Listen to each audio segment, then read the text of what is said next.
জুয়া খেলার প্রতিবাদ করায় স্ত্রী ও মেয়েকে খুনের চেষ্টা স্বামীর, দায়ের আঘাতে গুরুতর জখম মেয়ে তনু ও স্ত্রী চিনু সরকার। শনিবার সকালে জলপাইগুড়ির মণ্ডলঘাটের নন্দনপুর এলাকায় ঘটনাটি ঘটেছে। পাড়া প্রতিবেশীরা উদ্ধার করে দুজনকে জলপাইগুড়ি মেডিকেল কলেজের সুপার স্পেশালিটি হাসপাতালে নিয়ে আসে। অবস্থা আশঙ্কাজনক হওয়ায় দুজনকে উত্তরবঙ্গ মেডিকেল কলেজ হাসপাতালে স্থানান্তরিত করা হয়েছে। ঘটনার পরেই গা ঢাকা দিয়েছেন অভিযুক্ত সত্যরঞ্জন সরকার। তার খোঁজ চালাচ্ছে পুলিশ।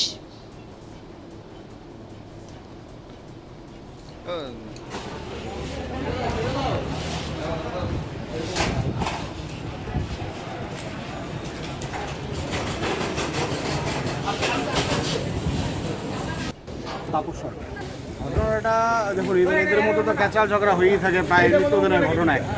প্রায় মাঝে মাঝে এরকম ঘটনা শোনা যায়, কিন্তু এরকম যে একটা ঘটনা ঘটবে কেউ বুঝতে পারেনি।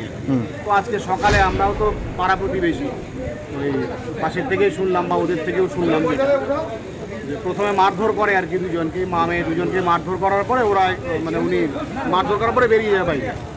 বেরিয়ে যাওয়ার পরে আধা ঘন্টা পরে উনি আবার যখন ব্যাক করে বাড়িতে আসে একটা দা নিয়ে আসে, মাকে ওইভাবে মারতে থাকে কন্টিনিউয়াসলি দা দিয়ে। তো মেয়ে বাঁচাতে গিয়ে মেয়ের হাতেও কিছুটা লাগে। তারপরে ওইভাবে পাড়ার প্রতিবেশী সবাই মিলে ধরে হসপিটালে নিয়ে আসা হয়। এখন এখান থেকে ডাক্তার এই সব কিছু ড্রেসিং করে দিল, মেডিকেলে ট্রান্সফার, এখন মেডিকেলে নিয়ে তাপস সরকার। ঘটনাটা দেখুন